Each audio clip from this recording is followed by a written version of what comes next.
Innal hamdalillah nahmaduhu wa nasta'inuhu wa nastaghfiruh wa na'udzu billahi min shururi anfusina wa min sayyiati a'malina. May yahdihillahu fala mudilla lahu wa may yudlilhu fala hadiya lahu. Asyhadu an la ilaha illallah wahdahu la syarika lahu wa asyhadu anna sayyidana Muhammadan abduhu wa rasuluh. Allahumma salli wa sallim wa barik ala nabiyyina wa habibina Muhammadin wa ala alihi wa ashabihi wa man tabi'ahum bi ihsanin ila yaumiddin. Amma ba'du, fa ya ibadallah, usikum wa iyaya bi nafsi bi taqwallah faqad fazal muttaqun. Haitsu qala Allah Ta'ala fi kitabihil karim, a'udzu billahi minasy syaithanir rajim. Bismillahirrahmanirrahim.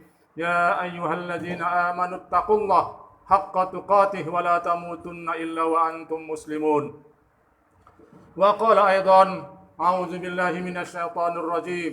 Ya ayyuhalladzina amanu kutiba alaikumus syiyam kama kutiba alal ladzina min qablikum la'allakum tattaqun. Wa qala Rasulullah sallallahu alaihi wasallam, man shoma ramadhana imanan wa ihtisaban ghufira lahu ma taqaddama min dzambihi. Ma'asyiral muslimin, jamaah salat Jumat di Masjid At-Taubah, rahimani wa rahimakumullah. Sebentar lagi Ramadan akan meninggalkan kita. Sebentar lagi kita tidak akan menjumpai Ramadan. Dengan iringan doa, insya Allah tahun depan kita akan bersama lagi dengan Ramadan. Amin ya rabbal alamin. Ramadan begitu banyak memberikan kita pelajaran, tarbiyah. Karena Ramadan ini adalah syahrut tahbiyah, bulan pendidikan yang Allah langsung didik hamba-hambanya melalui Ramadan ini. Di hari akhir-akhir Ramadan ini, apa yang bisa kita lakukan? Ma'asyiral muslimin rahimani wa rahimakumullah. Jangan sampai Ramadan ini berlalu sia-sia. Jangan sampai Ramadan ini tidak ada kualitasnya terhadap diri kita. Jangan sampai Ramadan ini seperti tahun-tahun yang lalu. Keluar Ramadan, kita juga kembali ke asal kita. Ini sangat-sangat merugi sekali. Ma'asyiral muslimin rahimani wa rahimakumullah. Apa yang harus kita lakukan sebenarnya? Sudah banyak sekali para dai, para khotib memberikan tausiahnya, memberikan nasihatnya kepada kita. Apa yang harus kita lakukan di bulan Ramadan, khususnya di hari terakhir bulan Ramadan ini. Innamal a'malu bil khawatim. Sesungguhnya sesuatu perbuatan itu, sesuatu amal ibadah itu adalah dinilai daripada penutupnya, daripada terakhirnya, daripada hari-hari finalnya. Ini yang harus kita perhatikan para jamaah yang saya muliakan. Ada 3 poin yang bisa kita lakukan sebenarnya. Yang pertama tidak lain adalah marilah kita mengoptimalkan segala ibadah kita. Kita optimalkan, kita usahakan yang terbaik. Baik itu dari segi puasanya, lebih baik daripada puasa-puasa 20 hari sebelumnya. Baik itu qiyamul lailnya, salat tarawihnya. Jangan makin hari makin turun, makin hari jamaahnya makin maju. Karena kita terlalu disibukkan dengan yang namanya Idul Fitri, disibukkan yang dengan namanya Lebaran. Ya benar, ini manusiawi. Karena bagaimanapun Idul Fitri ini adalah hari kebahagiaan bagi umat Islam. Tetapi jangan sampai semua yang kita lakukan adalah untuk Lebaran, sehingga kita melalaikan apa yang harus kita lakukan di hari akhir-akhir Ramadan ini. Ini yang sangat kita sesalkan sekali. pikiran manusia, pikiran kita sudah terbagi dua. Pikiran untuk lebaran dan pikiran untuk mengoptimalkan segala ibadah kita di hari akhir Ramadan ini. Qiyamul Lail, iktikaf. Mari kita juga optimalkan. Karena Rasulullah sallallahu alaihi wasallam teladan kita memberikan contoh bahwa dia di setiap 10 hari terakhir Ramadan selama hayatnya dia selamanya melaksanakan iktikaf. Ini juga untuk mengoptimalkan apa usaha kita, mengoptimalkan apa ibadah kita di hari terakhir Ramadan ini. Banyak yang bisa kita lakukan. Begitu juga tadarus tilawatil Quran. Syahrul Ramadan allazi unzila fihil Quran. Ramadan ini dibuat mulia oleh Allah Subhanahu wa taala. Kenapa? Karena disitulah diturunkannya Al-Quran. Faman syahida minkumus syahra falyasum. Apabila kamu berada di bulan Ramadan ini, maka hendaklah kamu berpuasa. Kita diwajibkan berpuasa di bulan Ramadan karena apa? Karena ingin memuliakan Al-Quran. Makanya mari kita optimalkan. Beberapa hari lagi ini, Ramadan akan meninggalkan kita. Kita optimalkan 1 hari. Berapa kita sanggup untuk membaca Al-Quran? 1 juz, silakan 1 juz. Setengah juz, silakan setengah juz. Semampu kita. Tetapi seoptimal mungkin. Ini hal-hal yang demikian ini mari kita terus kejar. Dan supaya Ramadan kita berkualitas. Begitu juga dengan infak dan sedekah. Infak dan sedekah. Karena bagaimanapun tarbiyah Ramadan ini bukan cuma mencetak para shaim, para muslim mukmin soleh secara pribadi, tetapi juga mencetak kita soleh secara sosial. Makanya infak dan sedekah ini sangat-sangat dianjurkan di bulan-bulan Ramadan, khususnya di terakhir ini bulan Ramadan, hari-hari terakhir di bulan Ramadan ini. Ma'asyiral muslimin rahimani wa rahimakumullah. Yang kedua, apa yang bisa kita lakukan adalah marilah kita memperbanyak istighfar, memperbanyak mohon ampun kepada Allah Subhanahu wa taala. Karena dalam sebuah hadis ketika ibunda kita Sayyidah Aisyah radhiyallahu anha bertanya kepada Rasulullah sallallahu alaihi wasallam, "Ya Rasulullah, kalau seandainya saya melihat Lailatul Qadar, kalau saya menjumpai Lailatul Qadar, apa yang seharusnya saya bacakan? Doa apa yang sebaiknya saya lantunkan?" Apa jawaban baginda Rasulullah sallallahu alaihi wasallam? Katakanlah, bacakanlah doa Allahumma innaka afun tuhibbul afwa fa'fu anni. Allahumma innaka afun tuhibbul afwa fa'fu anni. Yang artinya, ya Allah, Engkaulah yang Maha Pengampun dan Engkaulah yang menyukai pengampunan, maka ampunilah saya. Ini mari kita dawamkan. Ini mari kita teruskan bacakan ini doa selama Ramadan ini. Karena Rasulullah SAW mengajarkan kita doa ini. Apa makna dari doa tersebut? Maknanya adalah pengampunan dosa. Karena segala ibadah itu muaranya, ujung-ujungnya adalah pengampunan dosa. Mendapatkan Lailatul Qadar, doanya apa? Pengampunan dosa. Bukan seandainya mendapatkan jannah, surga yang tinggi, bukan. Atau mendapatkan apa dari Allah Subhanahu wa taala, pahala yang berlimpah luah, bukan, tetapi apa? Pengampunan dosa. Apa hikmahnya ini doa ini? Hikmahnya adalah supaya kita tidak merasa bangga, kita tidak merasa sombong dengan ibadah yang telah kita lakukan.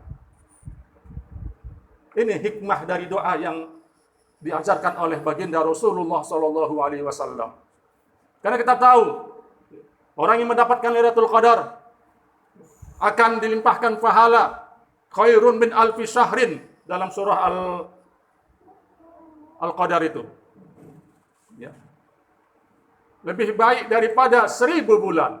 83 bulan lebih baik kalau kita mendapatkan Lailatul Qadar.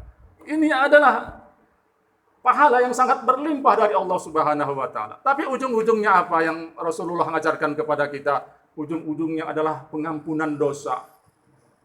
Pengampunan dosa, bahwa kita ini tetap banyak dosanya. Tiap hari kita memiliki dosa. Dan orang yang mengaku tidak mempunyai dosa itu adalah orang yang sombong. Akan sirna semua pahalanya.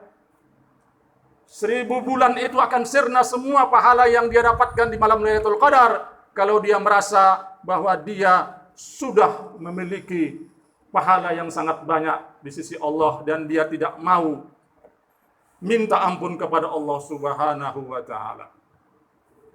Ma'asyiral muslimin rahimani wa rahimakumullah. Karena bagaimanapun semua amal ibadah itu muaranya adalah ke pengampunan dosa. Salat yang kita lakukan, dalam sebuah hadis baginda Rasulullah SAW menyuruh kita, bacalah istighfar 3 kali setelah kita sholat. Itu apa maknanya? Itu adalah pengampunan dosa.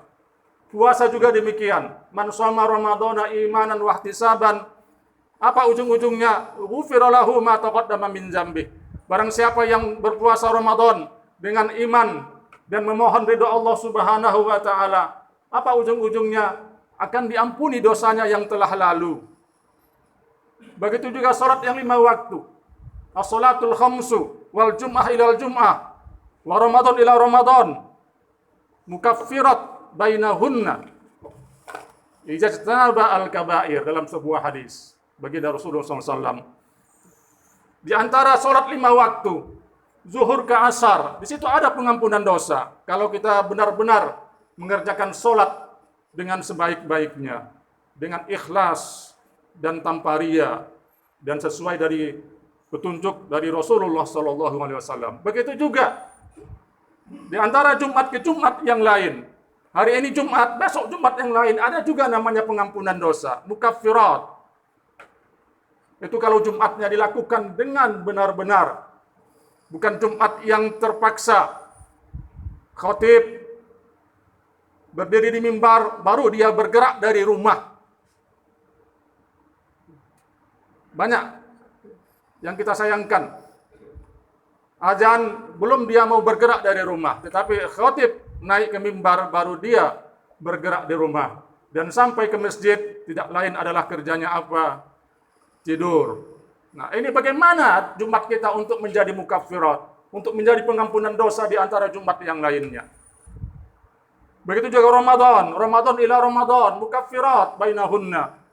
Pengampun dosa. Ramadan hari tahun ini, insya Allah tahun depan kita akan ketemu lagi dengan Ramadan. Akan mengampuni dosa kita juga. Tapi dengan syarat, ija istanaba kabair, apabila seseorang itu menjauhi dosa-dosa yang besar. Dosa besar tidak diampuni, kecuali dengan taubatan nasuha. Semua ibadah muaranya adalah pengampunan dosa. Mari kita berbanyak di hari-hari terakhir Ramadan ini. Allahumma innaka afun tuhibbul afwa fa'fu anni. Kita mengaku bahwa kita ini selalu dan banyak sekali dosa kepada Allah Subhanahu wa taala. Di samping kita optimalkan ibadah, kita perbanyak qiyamul lail, kita berbanyak tilawatul Quran, kita perbanyak infak dan sedekah, tetapi dalam diri kita terus mengaku bahwa kita punya dosa kepada Allah Subhanahu wa taala. Kita banyak memiliki dosa kepada Allah Subhanahu wa taala, dan disitulah kita minta ampun kepada Allah Subhanahu wa taala. Ma'asyiral muslimin rahimani wa rahimakumullah. Poin yang ketiga adalah keluarkanlah zakat. Keluarkanlah zakat, baik itu zakat mal ataupun zakat fitrah. Ramadan mendidik kita bukan cuma menjadi soleh, kesolehan pribadi, individu, tetapi juga kesolehan sosial. Makanya diwajibkan. Mungkin sunnah-sunnah itu infak dan sedekah yang kita dianjurkan, yang pahalanya juga sangat besar. Kita berikan 1.000, 2.000, 50.000 setiap hari. Tetapi ada sesuatu yang wajib. Apa itu? Yaitu zakat mal. Jangan lupa bahwa zakat itu bukan hanya zakat fitrah, yang mana kita memiliki misalnya uang yang banyak, tabungan yang banyak, kontrakan yang banyak. armada-armada angkot yang banyak, yang mana itu sampai ke nisabnya kita wajib mengeluarkan zakat malnya. Begitu juga zakat profesi, yang gaji kita mungkin sampai kepada nisabnya, di situ wajib kita mengeluarkan zakatnya. Jangan sampai kita tidak mengeluarkan zakat mal kita. Begitu juga zakat fitrah. Zakat fitrah yang cuma satu sok, ya, yang cuma 3,5 liter. Nah, itu jangan sampai kita lalai. Dan ini juga pelajaran buat kita para jamaah sekalian, bahwa zakat fitrah ini bukan hanya kita dididik untuk mengeluarkan seukuran itu aja. Setelah Ramadan ini, Allah Subhanahu wa taala mendidik kita supaya menjadi orang yang dermawan. Orang yang punya kepedulian kepada fakir miskin. Kepedulian sosialnya tinggi, makanya kita dilatih untuk mengeluarkan zakat fitrah. Bukan cuma diukur dengan seukuran 3,5 liter tadi. Kalau cuma itu, orang kaya yang punya uang miliaran, sangat kecil sekali dia untuk mengeluarkan zakat fitrah itu. Tetapi pelajaran yang bisa kita ambil apa? Pelajarannya adalah Allah mengajarkan kita supaya suka untuk berinfak dan bersedekah. Suka mengeluarkan sebagian daripada rezeki yang Allah telah berikan kepada kita. Ma'asyiral muslimin rahimani wa rahimakumullah, mudah-mudahan dengan khutbah ini di hari-hari terakhir Ramadan ini kita optimalkan semua ibadah kita. Baik itu ibadah mahdhah, ibadah untuk pribadi kita, dan juga ibadah-ibadah sosial kita, sehingga kita bisa keluar dari Ramadan ini benar-benar menjadi orang yang bertakwa. La'allakum tattaqun. Semoga kita menjadi orang-orang